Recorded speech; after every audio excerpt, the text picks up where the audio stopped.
Okay, let me get you working. Let me get you working. Hold on 1 second.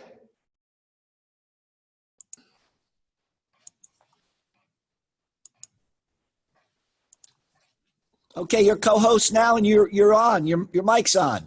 Okay, now tell me this. Do you see my slide on your screen? Not yet. No. No. Okay, let me see what I do. Okay, just 1 second. Oh, I know why. It would be wise if I share my screen with you, right? I think it's a good idea. Now let's show. Yes, I see it now. Okay, now if I do this, does it move? Yeah, it's moving. Yes. Okay, so we are all set. Do you like the way you see me here and Yeah, my I like back? you. Yes, yes, yes. Let's see. And so what will happen is at about 5 minutes, again, we do a meeting room. This is a school process. Right. So I have to approve everyone before they can get into the meeting. So I'll be doing that from 5 minutes to when we start. I'll do an introduction, and then I'll introduce you very quickly, and then I'm going to turn the program over to you. And I'm going to tell them any questions, put in the chat box, and I'll ask you at the end, 2 or 3 at most. Okay. They will not be able to interact with me when they have a thought. They have to wait to the end. Correct? Well, if I'll tell them to raise their hand, and I'll unmute for the thought. Yes, fine. Yes. Because you see, I like to conduct it. I don't want to be I want them, if they have a question now, they should ask now and not wait until we reach the end. Yeah, I understand. It's better learning that way. It's better that way. Like when you're dealing with the subject right there, get the answer then. That's correct. I agree with you. I don't like this wait till the end. That's correct. Okay. Yeah. Okay. Listen, I'm just about ready. Do I look okay on the camera? Yeah, you look great. You look great. Okay. I have my background here and I have my slides and yeah. So essentially, you are going to record it. I also want to record this and that's right now. It is now recording. Okay. Terrific. All right. Let me just admit this next student in here. All right. Okay, everybody. This is Professor Tom Elmer. Welcome to our second special series speaker in the COVID-19 series that we, the Marketing 425 class and the American Marketing Association, AMA, are doing together in conjunction. And first of all, I'd like to congratulate President of the AMA, my former principal student, Gabby. You know who Gabby is. If not, you should find her. And then I want everybody to see that I am drinking out of my coffee cup, this wonderful marketing coffee cup done by my former student, Kaylee Richard, who can sell you one through Mu Capital, the honors group of the marketing department. So reach out to Kaylee and she'll take care of that for you. Now let me introduce Alex. If you've ever been in a class, a marketing class of mine, you know Alex already because I teach Alex's value proposition model for job search. And you're going to learn about that today because it's the best thing I've ever seen in job search. And as a marketer, we're all about value. So without any further ado, let me turn this on over to my friend and the greatest career coach that I've ever met in my life. And you know how much I love to study this. Alex Freund, come on down and take on over. Okay, thank you very much, Professor Elmer. I feel very, very honored. And you introduced me so nicely. I will do it once a week at least. I mean, where else people speak so nicely about me? Anyhow, I welcome your invitation, and my objective here is to help the students. These are graduating students, hopefully very, very soon. And let's talk about their prospect and their ability to get into the job market. Going to university, and I've done that, is great, but this is not the destination. This is only the very beginning of the journey. The destination is to use what you learned at the university and put it into use. Hopefully you are able to convince an employer that you're worthy of being offered a position, and hopefully your career will start from there. So my objective today is to make this two-part presentation. The first part is my slides. I'll walk through it. I want to do it very fast because really the real value will come through your questions and hopefully my answers. What's on your mind is way more important than what is on my mind. So if you don't mind, I will go rather quickly through my material, and then I want to have as much time as possible for your questions and answers. And let's start going. Okay, so we are talking today about how to get a job post-coronavirus era, or right now we are in it. So I don't know how many of you know Dick Bowles. Dick Bowles wrote the book, What Color is Your Parachute? He wrote it about 45 years ago, and every year he had a new edition. When I was in college, actually almost 50 years ago, he already had his first book out there, very, very well known. And this is what Dick Bowles says. Again, he's the author of What Color is Your Parachute. He suggested that the difference between successful and unsuccessful job hunts is the way people go about their job hunts. And I totally believe in that. This is so true. Ben Castleman, he previously of polling aggregator 538, I think they're in Boston, has said the single biggest predictor of whether people will be out of work for a year or more is the state of the economy. This is very sad that we are meeting now because, you know, the economy was fantastic 2-3 months ago, and I mean it was fantastic. Companies were doing very well, they hired people, and I know it because my job is to help people get jobs. And all of a sudden, this coronavirus era came upon us so fast, so unexpected, and all of a sudden, things slowed down to a great extent. As far as you are concerned, graduating students in a month or 2 or 3, pretty soon, unfortunately, this is not very good news to you and for you, but I'm going to guide you and show you a little bit what you can do in order to improve your chances. So let's talk initially about the hiring process. There are several steps. The first step is being in transition or planning a job change. Of course, you're not in transition because you are just at the very, very beginning of the road. You're graduating students getting out in the market, hopefully getting a job. Step number 2, you need to focus on an industry, a function, and a job title. Why am I saying this? Because you know the saying, if you don't know where you're going to nowhere. You need to know what you want. The next step is you need to look for opportunities and openings in the industry, in the field that you selected for yourself. Now this is a time to really dig deep and start looking for the openings and opportunities that exist. Step number 4 is you need to network into the job and applying. Once you identify what it is, now it's action time. Step number 5, hopefully you did a good job and you are selected for the interview. So that's good news, bravo, congratulations, that's great, but here are bad news. They invite other people, not only you.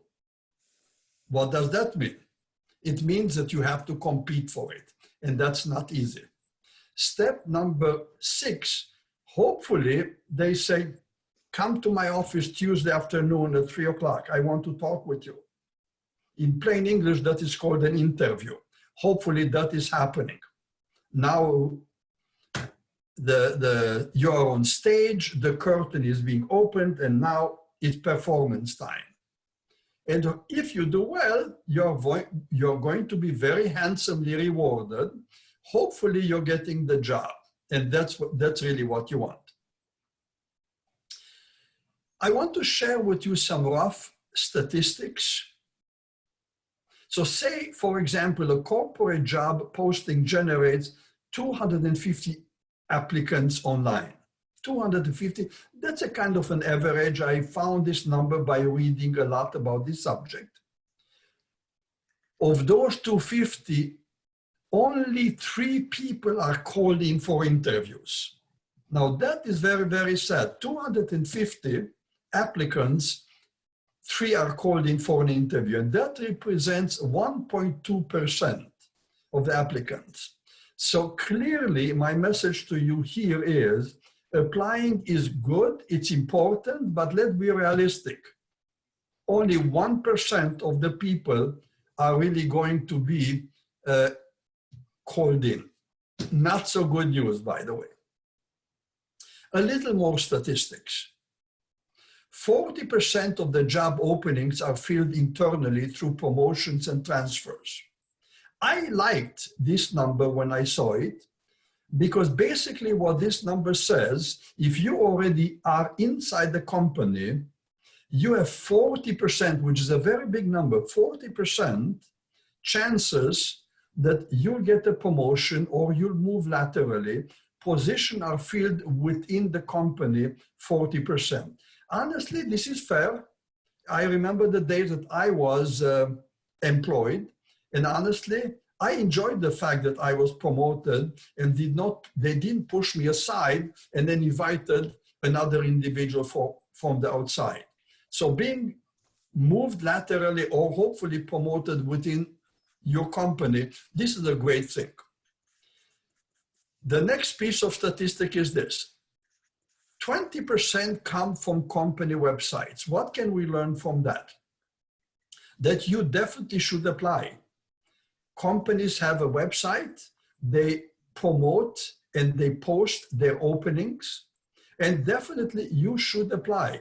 This is your target, you're interested in, throw in your hat, apply, let's see where that goes.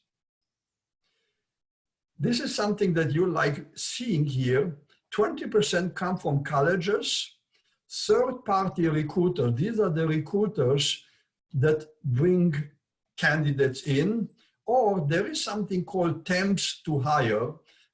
Companies often lately hire you as a temporary worker, I meant to say. And if you do a good job and if they still need your skills, they will hire you as a full-time employee. So again, 20% come from colleges, recruiters, and temps to hire. And the last 20% come from referrals.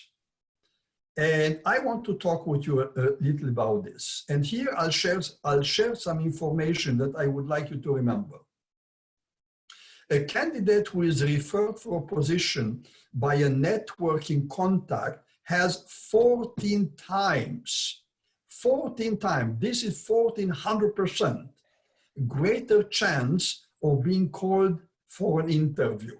So let me explain to you what I mean here. That if you have a neighbor, or you have a parent, you have a friend, you have a family member, somebody that can take your resume and walk it into the hiring manager or the HR people and put it on their desk and say, I know Mary, she's very good, I wish she would be considered. If that happens, you have 14% more chances than people just apply online. This is enormous. I don't know how to impress you. This is where you should spend your time. Developing those internal people, those big-hearted people that are willing to really help you and take your resume and talk on your behalf at the employer that you want to join. Therefore, because all business is relationship business, and because people do business with people they know, like, and trust, networking is critical to every job seeker's success. Remember, these are key points, and trust me, I hired people for almost 40 years. I hire people because somehow I've gotten to know them. Evidently, I like them, and I also trusted them, because if I don't trust them or if I don't like them, they don't have good chances to work with me. I want to give you another perspective about what's happening behind the curtain toward getting an interview. And you see on your screen, my slide, the last one is in red, it's a job interview. Again, this is what you want. At least you want to get a job interview. And let me be very clear. Most people make a huge mistake, and I don't want you to do it. Most people, you know what they do? They take step number 5, which is called personal advertising. Basically what you do, you take your resume and you hand it in the hand of somebody that is willing to take it to the HR people or the hiring manager, and you tell them, oh, I'm looking for a job as a starting system analyst at this and this company. This is very, very bad. You know why? Because you are not doing what you're really supposed to do. And I want to take 2 or 3 minutes to talk about what is the right process doing. First of all, you are right now finishing your courses at the university. This is the time to do a little self-reflection, self-assessment. I remember when I went to my university, I happened to go to Cornell. In my senior year, I went to a place that was called Career Services. And I met with a PhD in psychology. I talked with him, and he gave me a battery of various personality tests.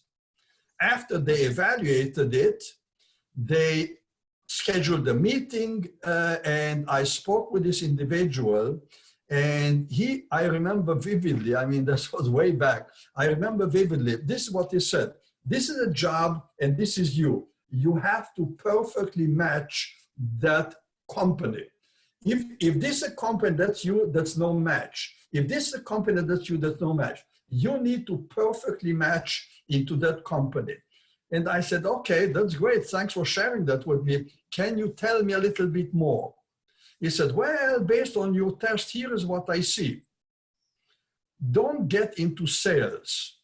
And I said, that's interesting, because I consider myself somebody who I can convince people. People trust me. People believe in me.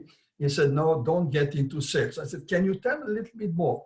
He said, well, yes, it appears to me that you are a person that is convincing, but let me tell you a little bit about salespeople. A good salesperson is given a chair by his boss, and the boss says, look, this is not a chair, this is the white horse. And now I want you to go out and sell as many white horses as you can. Now, a good salesman said, yes, sir, absolutely. I believe you. This is a white horse. I'm taking the chair, and I will talk everybody into that this is a white horse, and that's the best white horse that there exists, and they really need to buy it.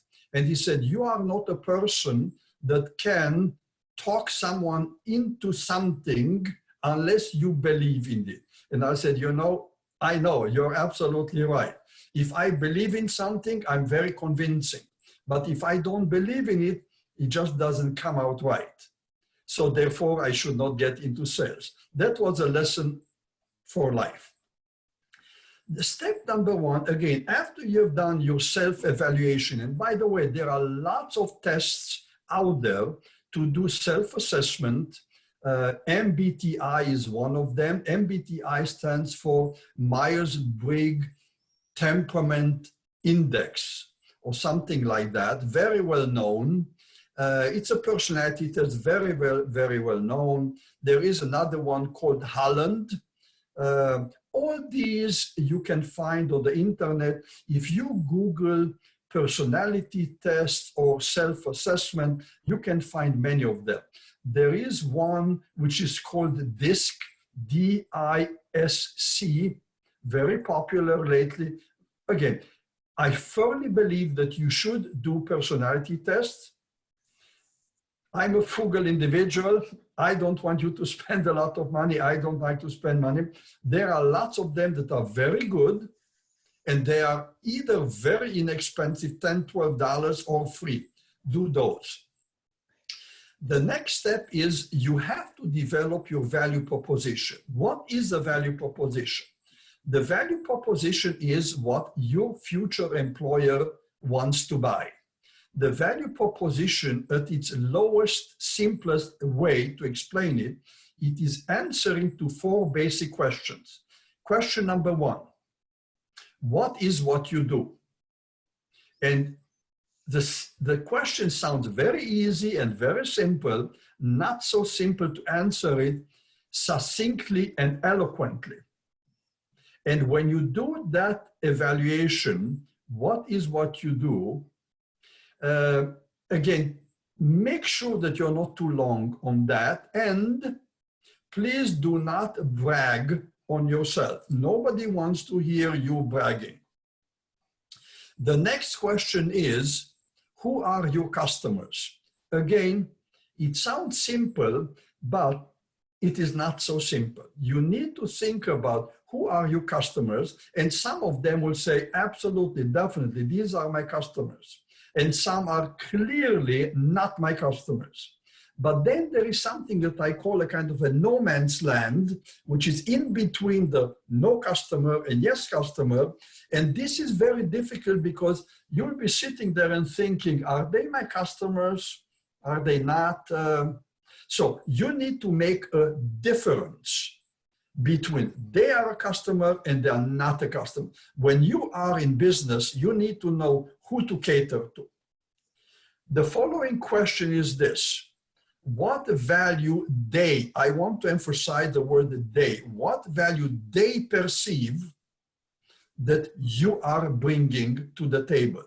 What you think you bring to the table is not important. What they think is very important.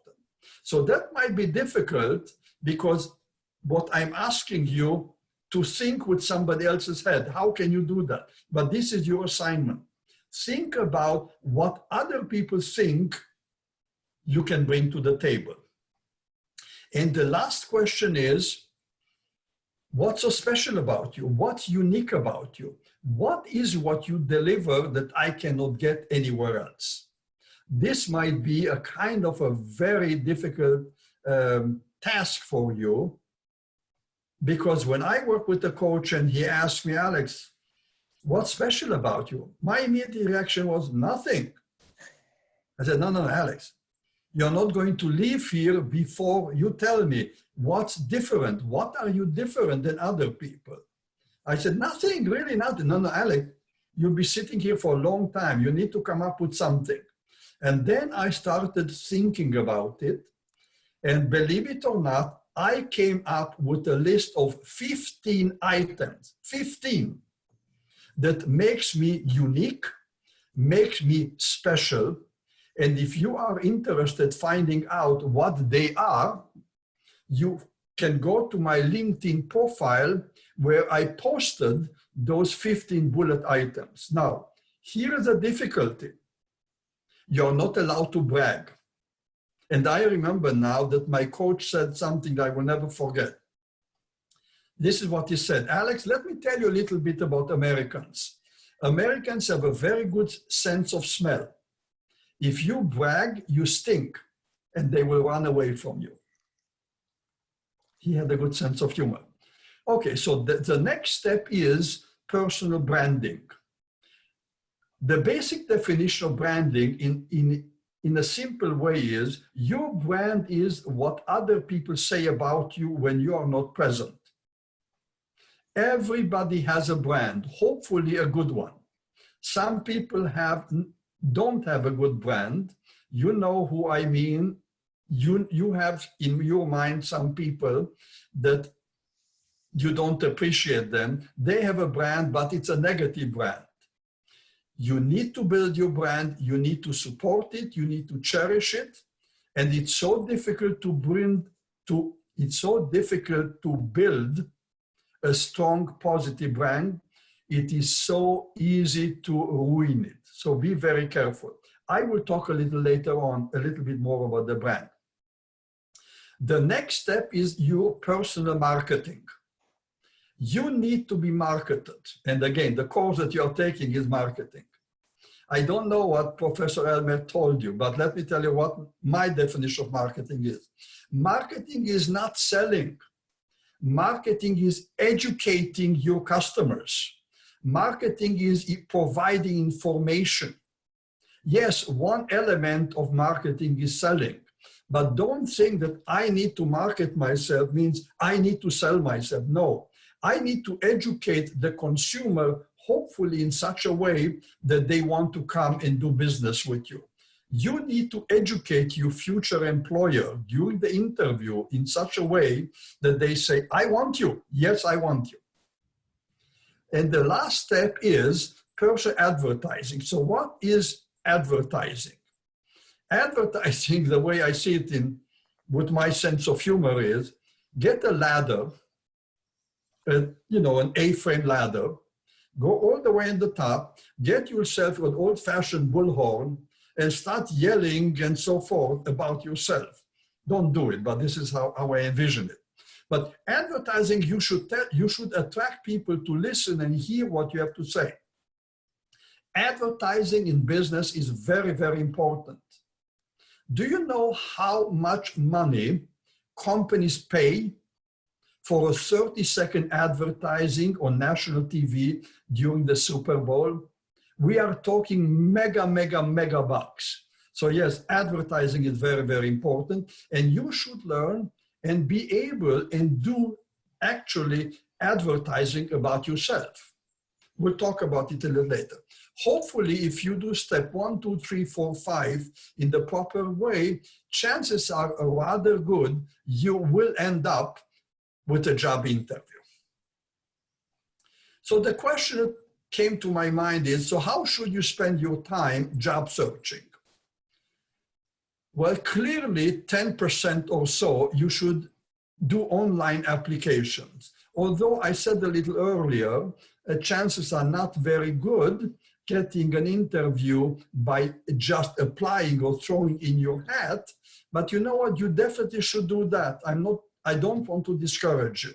But the next large section of this pie is brand building. We will talk about that in a minute. I spoke a little earlier about what brand is. You definitely should continuously build your brand. But look at the blue part of this chart pie. Networking, 60% of your time should be spent on networking. I'm convinced that this is the right thing. There is a saying that I often share with my audience when I do public speaking. And this is what I say. 60 to 80% of people get their jobs by networking. And they look at me and they said, okay, don't take my word for it. Let's do an actual test right now. Please raise your hand if you have gotten a job in the past from networking, not for applying, just networking. Somebody introduced you and eventually it developed into a job offer. Actually, 80%, sometimes even more than 80%, people raise their hand. Evidently, they have gotten a job by networking. So yes, this is a fact. I want a little bit to talk about branding. The question is this: what are your opportunities for branding? Well, lots of opportunities. One of them is your LinkedIn profile. I'm going to talk a little later about that. Definitely, your resume is a branding collateral. Perhaps you write blogs. I don't know if you do, but this is a great opportunity because blogs have content. You can put it out on the internet. The entire world has access to it, so blogging is important. There is something called an elevator pitch. I don't know if you know what it is. An elevator pitch is a very short, probably a 30-second script that you are going to deliver verbally. It should be planned. It should be executed well with confidence. You should have a business card. Yes, I know that most of you have not graduated yet. Go out and get yourself a business card. You can get it at Staples. You can get it at vistaprint.com very, very inexpensively. Have a card. The card should not say more than your name, perhaps the industry that you want to be in, definitely your phone number, definitely your email address so that people can get back to you. And it's very helpful even to put your LinkedIn URL on it. So in case people want to look you up, that you are there. You should have an email signature. Every email you send out should have your name and your phone number there. Why? Because I learned this from recruiters. Recruiters are very much pressured with time. And this is what I heard from them. If I cannot get you on the phone when I need you, I move to the next person. So please facilitate, make it easy for them to find you. And then along the way, later on, you should have a bio. This is a kind of, it's almost like a resume. It's short, it's for advertising purposes. So let me ask you guys a question. Why a book has a preface? Again, if any of you can give me an answer now, Tom, if you can. We're all muted, so I'll unmute. Let's check it. Hold on. Okay. If they don't, then. Okay, everybody's unmuted now. Ask the question again, Alex. Okay, the question, why a book has a preface? Who's going to try it? Anybody? Nicole. Yeah, to like introduce it a little, give you some background before really diving into the story. Very good answer. Very good answer. Yes, the preface is essentially introducing you to what is coming. Here's my next question. Why an overture in an opera or concert? I love watching operas. I love classical music. I always listen to it. There is something called an overture. An overture is like 5-10 minutes of basically just music by the orchestra. I did a fair amount of reading about this. And again, remember that orchestras and concerts, operas, initiated, 300 years ago or so. It was an outcome of what used to be in churches. And they brought it out and they created an opera, they created a concert. Now here was a problem. People didn't show up on time. And at one point they wanted to start, but some people were still coming in. So they said, okay, let's give a little music background and it's okay, people come a little late until they get settled. When they're settled, we can start. So yes, there is typically every opera, every concert has a little overture, a little bit time that they can get settled. But more importantly, they are preparing the audience for what is coming, what's next. Another example is why romance in a courtship? Anybody wants to answer? Come on, somebody. That's a sensitive subject, so perhaps they don't. They're selling themselves. They're selling themselves to their future mate. I have an answer. All right. Brandon, go ahead. Yeah, it sets the tone for a possible relationship. So, it lets the other person know what the other person is about really. Perfect.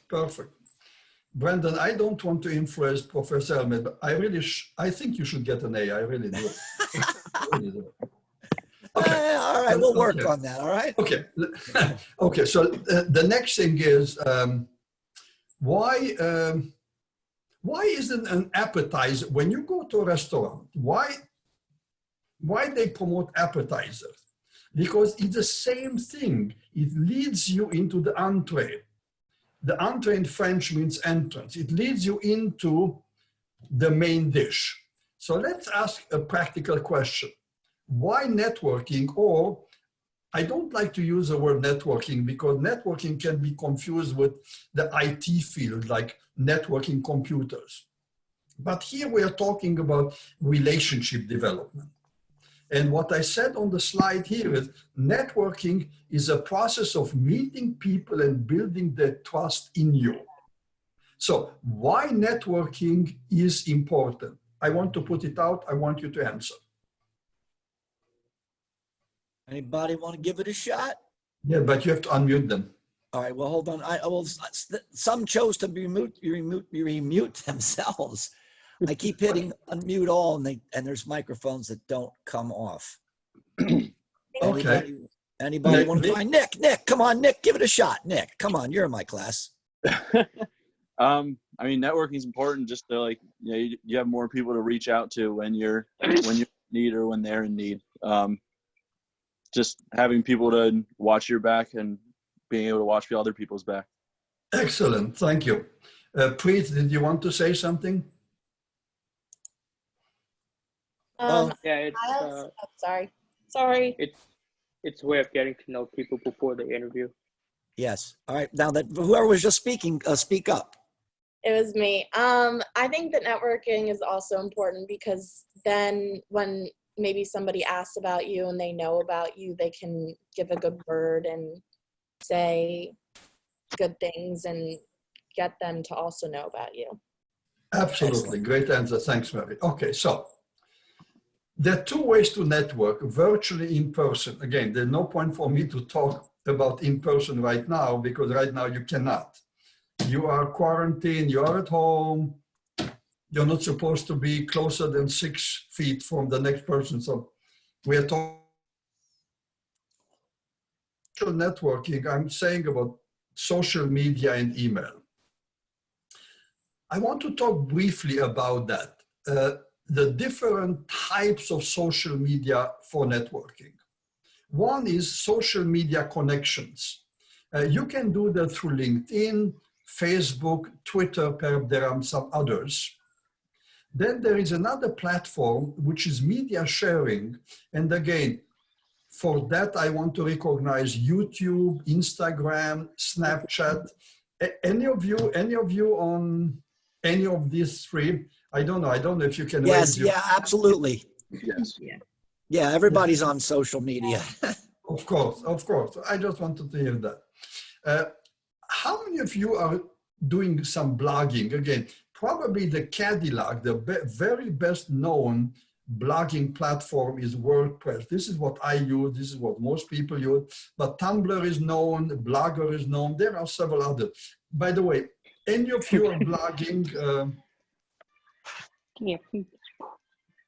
Yes? No, we've been some noise in the line. Okay. Nicole, perhaps you do? I don't actually know. Okay, good. We're good. We're good. Yeah, let me share a little bit about blogging.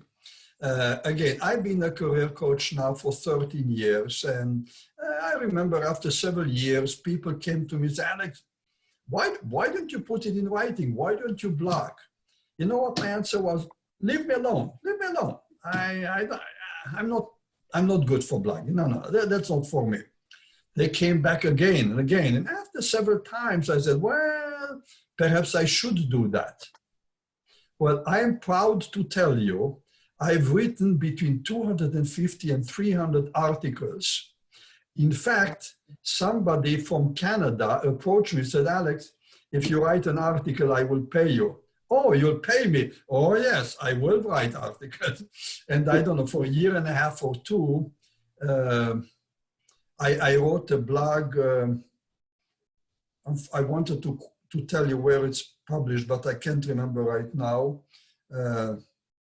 Anyhow, then later on, I was very honored and I was asked to blog for a company called personalbrandingblog.com.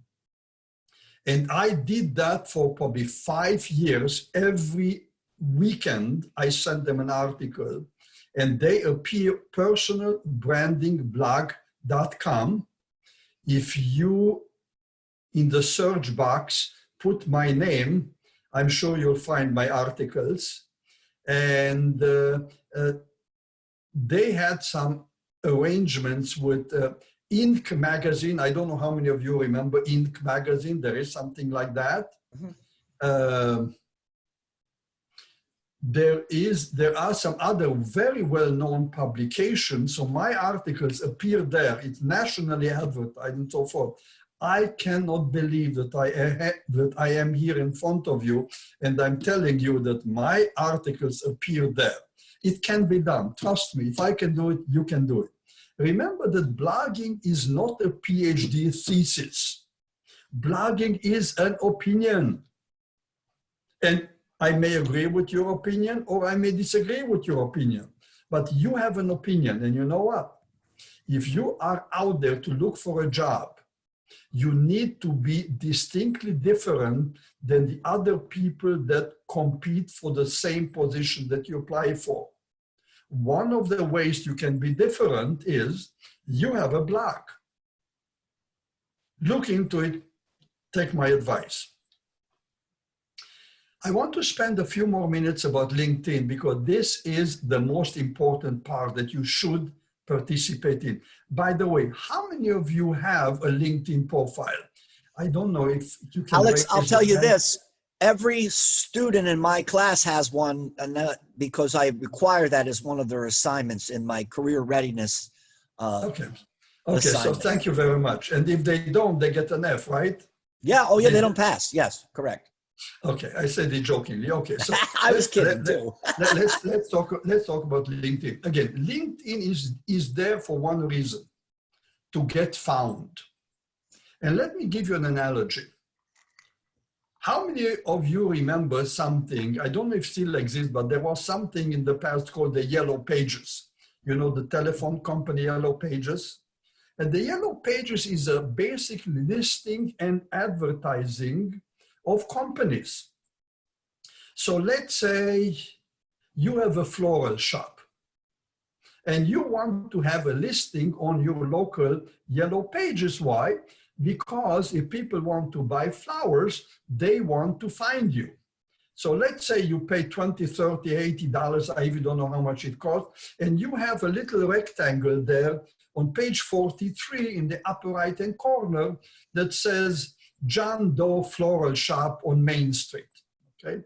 Well, this is wonderful, provided that somebody takes the Yellow Pages in their hand, they are looking for flowers, they open for page 48, and they find you. Otherwise, it's totally a waste of time and money. So LinkedIn is there for you to get found. So what you can do on LinkedIn? First of all, develop relationships with others. Remember, networking is relationship development. LinkedIn is a fantastic platform for that. You can showcase your background and accomplishments. People, employers, HR people have a chance, not only have a chance, they do. I read somewhere 90+% of employers check you out on social media before they invite you for an interview. So yes, definitely they will see your accomplishments. You can gain exposure to hiring managers and recruiters. Again, terrific. You are exposed to them, they see you, they hopefully like what they see and they will invite you. You can also use LinkedIn as a research tool. It's terrific. You can do lots of searches in the area that you're looking for. And again, you can demonstrate your knowledge and your credibility via LinkedIn.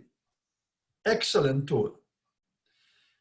You also can belong to groups of interest to you. I belong to about 48, 50 groups. Occasionally I read what other people write. Occasionally I post there. It's a terrific, terrific tool. Again, when you use LinkedIn, again, we're talking about LinkedIn for the purpose of building relationship. You need to be highly visible. Don't just have a LinkedIn profile and that's it.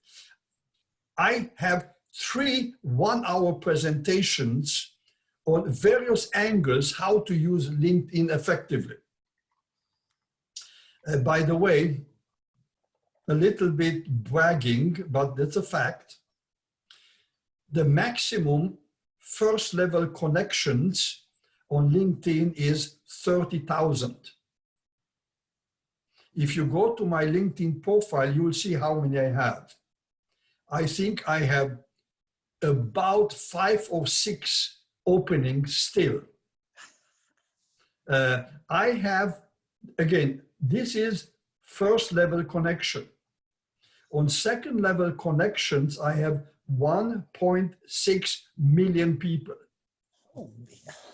On third level connections, I have 517 million people.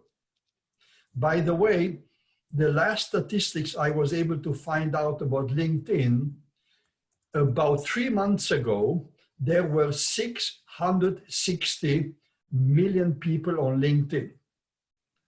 I am connected on the third level with 90+% of those. I'm very active on LinkedIn. I'm active because it helps me get found. This is how people find me and my services. I ask when a new client comes to me, I ask them, oh, by the way, I wonder where did you find my name? 90% of people said, I searched on LinkedIn and you came up. That's exactly why I'm doing this. That's what I want. You should also be very active on LinkedIn, by the way.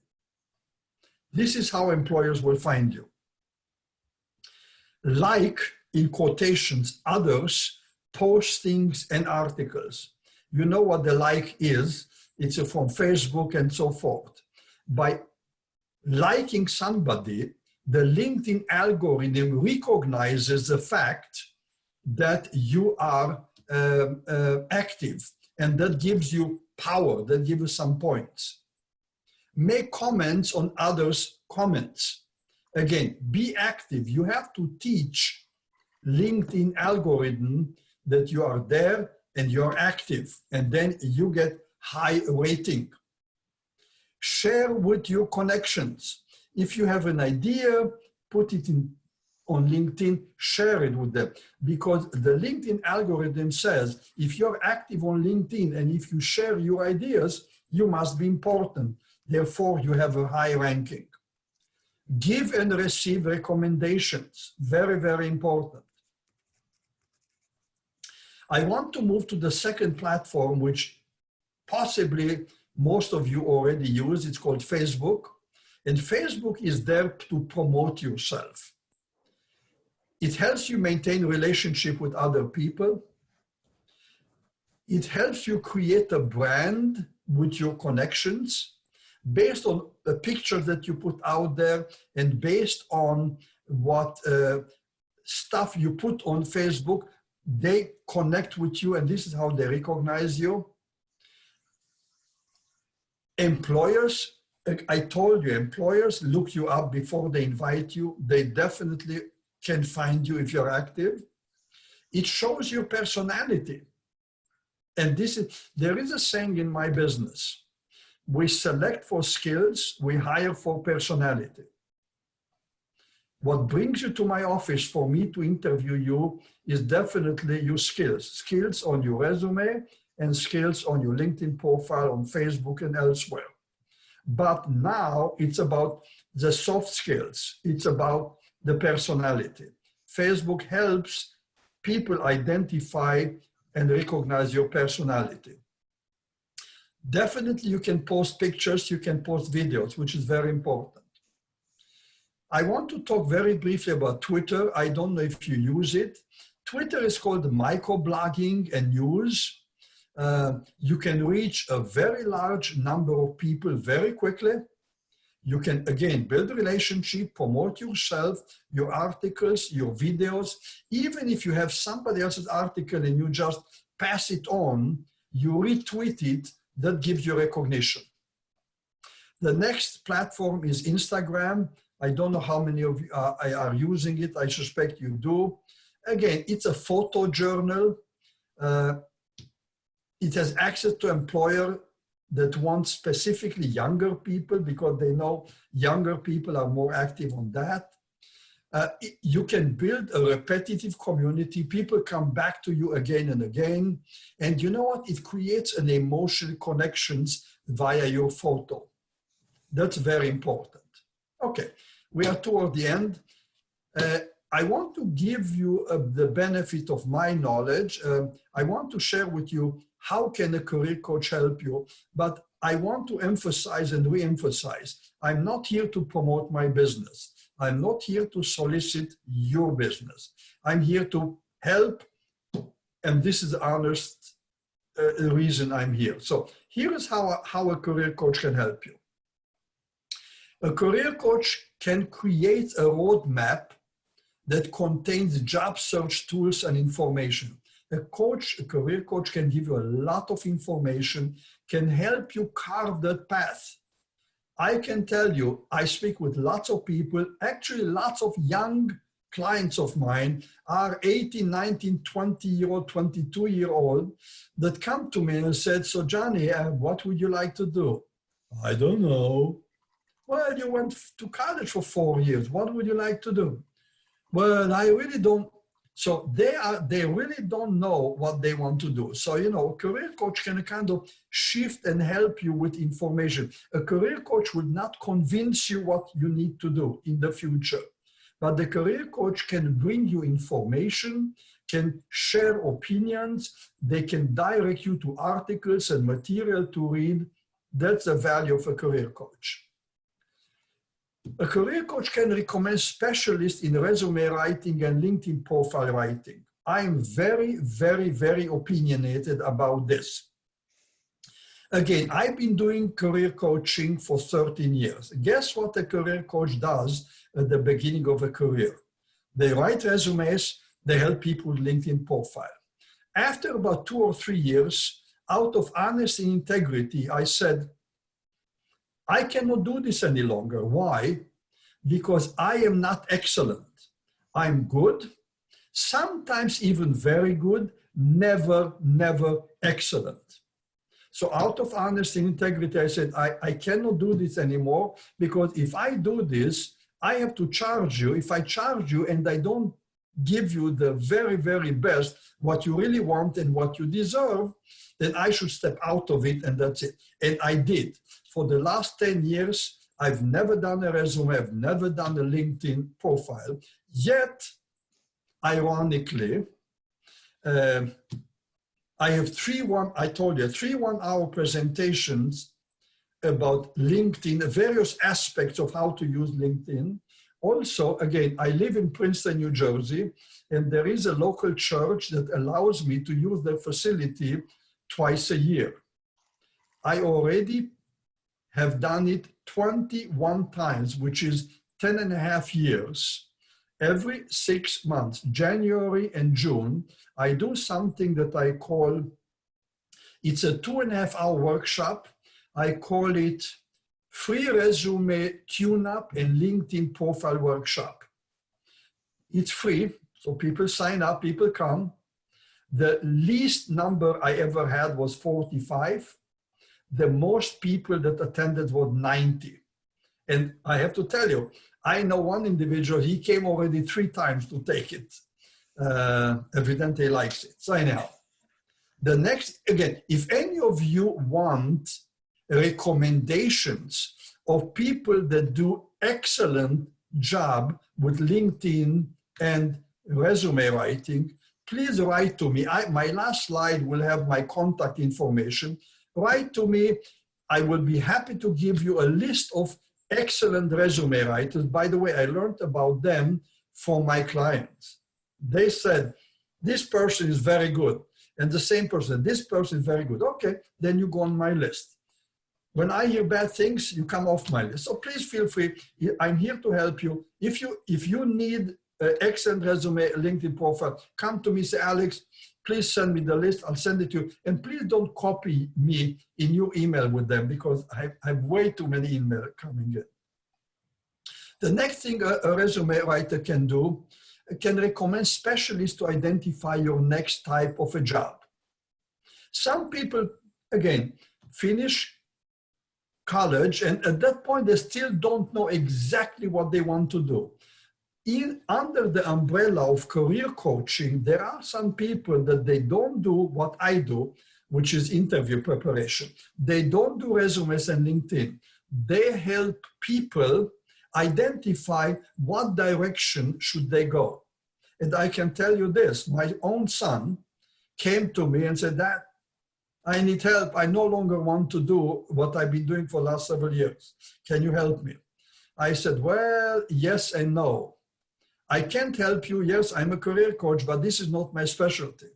So I cannot help you. But I can help you because I'm a good dad and I will pay for it. And actually, I hired somebody to help him. And the last thing, and that's my specialty, I help people improve their interviewing skills. And again, I just want to stop here. I'm not here to solicit your business. So here is my contact information. I would love to be able to help you. And now, Tom, if you want to open it up, I want to answer to their questions. Okay, I'm in the process of doing that now. All right, everyone has been unmuted and I don't see you on the screen. So does anyone have any questions for Alex? Just identify, just say your first name and then shoot away with the question. Here's your chance to speak with a man who has, did you hear all those LinkedIn contacts? You need to, you can take advantage of that right now. Hold on a second. Hold on. I got somebody. By the way, if you want to connect with me on LinkedIn, I will accept you. I have two criteria for accepting people. A, you must have a picture, otherwise I will not accept you. B, you must reside in United States. I have thousands of people outside the United States that I'm deleting in order to make openings for people in the United States. But they still could follow you, right? They could follow you. Absolutely. There's no question about it. But you see, if you connect with me, by being a first level connection with me, you avail yourself to 30,000 first level connections. Yes. That's powerful. Yeah. Now, I have some questions, Alex, that might be on the minds of my students because I've worked with them over the years. Resumes. A college student doesn't, they have a few jobs maybe over the summer, painting houses or working in the restaurant.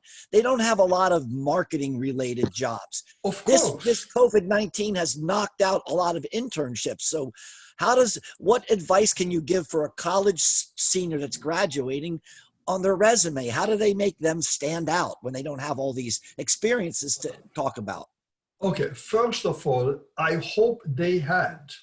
Again, I work with lots of young people. The youngest person I ever worked with was a 16-and-a-half-year-old high school student that won first prize in robotics class.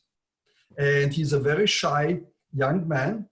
And his mother drove him to my office because he's very shy. And now he won the first prize and he shied when he's interviewed. So yeah. But I work with lots of young people. Most of the young people, by the way, I had several Princeton University students that they're ready to go out. They graduate pretty soon and they need to go out. What people can put on their resume? Perhaps they worked in a restaurant. Perhaps they were working during the summer at the swimming pool, helping. They have done something. I bet most of you students didn't stay at home for 2.5 months during the summer, just go fishing. That's true.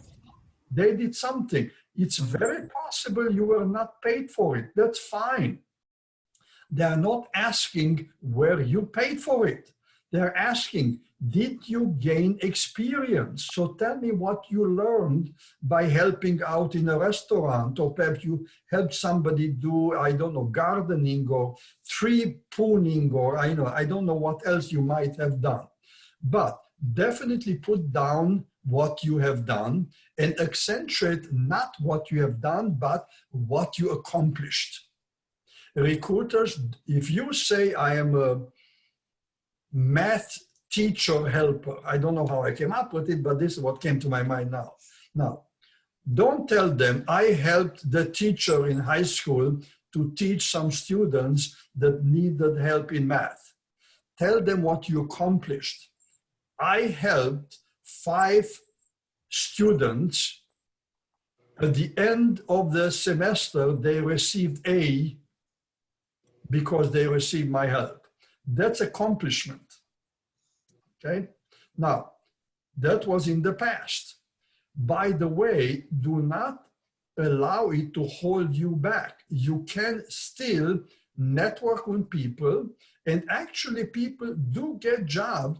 You know, if you're a system analyst, if you have to crunch numbers, if you have to do a marketing project for even a small company, just do it and put it on your resume. You know, people love your ability to bring in the future. Older people or more mature people, they don't know what you know. You are agile and you are quick in grasping computer-related things. You are quick to learn Photoshop and other platforms. Why? Because your generation is wired as such. Allow me to just interject here something. I'm almost embarrassed to say, when I need computer things, I call my son. With TeamView, he gets into my computer and click, click, click, click, click, click. And in 2 minutes, he resolved. I couldn't do it in an hour. Now, let me tell you what is the next step. He helped me with my computer problem recently, and he has an 8-year-old daughter. And his daughter was there watching how he's helping me. And the little girl said, "Dad, you should do this, you should do that." So I started smiling. Now even an 8-year-old grandchild of mine can teach my son how to do things. So definitely the younger generation is ready to help. Okay, and now since we're coming up on the end of the hour, I'm going to ask one last question. These students are competing with a lot of other people out there for jobs. As you well know, millions have been furloughed. What advice could you share, maybe 1 or 2 ideas of how do they differentiate themselves in this crowd? Okay, 2 steps to this. First of all, network yourself to death. Go to your classmates, go to their parents, go to your family, go to your uncle, go to your grandfather, go to people and tell them what you're interested in. Every person knows other people. Every so often I say this to people and the answer is, "Alex, I really, I'm an introvert. I don't know people." I said, "Okay, so you don't know people, that's fine. Now let me ask you just a question. I know you have a daughter. One day she's going to get married, right?" "Oh yes, I hope so." So if you have to make a list of people who you invite to the wedding, can you do that? Can you put a list together? "Oh yes, of course." So you know people. Don't tell me you don't know people. So first of all, networking is the answer. Let them, you remember what my slide said? You have 14 times more chances to do that. That's one thing. Second, find those things that you are different than others. Don't try to blend into the crowd. Doesn't help you. Be different. Okay. Hey, I just got a chat question. Some chat questions are coming in, so we're going to keep it rocking. What skill do you think college grads are missing that would make them more marketable? Is there any that comes to mind? Yes. And allow me, I have here some material. If you give me 2 seconds, I read an article just very, very recently, and I have it here because I want to share it. This is what I'm going to read from. Qualities of graduate considered critical by recruiters.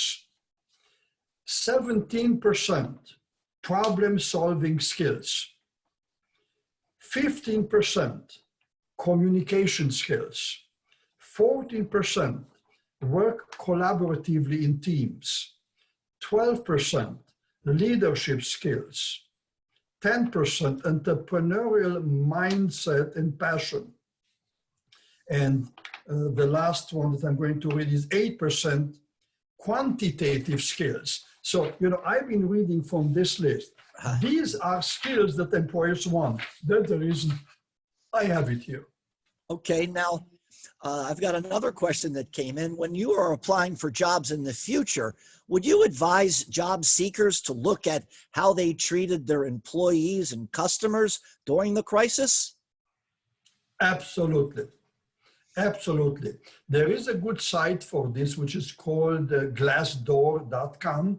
Perhaps most of you know it. This is where people can comment about their employers. Before anything happened, find out if they were nice to people they employ or not so nice. All right. Well, I think we're getting close to the end of. Oh, no, hold on. I got another question. All right. Hey, Alex, okay with you? We keep it going as long as questions come firing in? It's my pleasure. Right.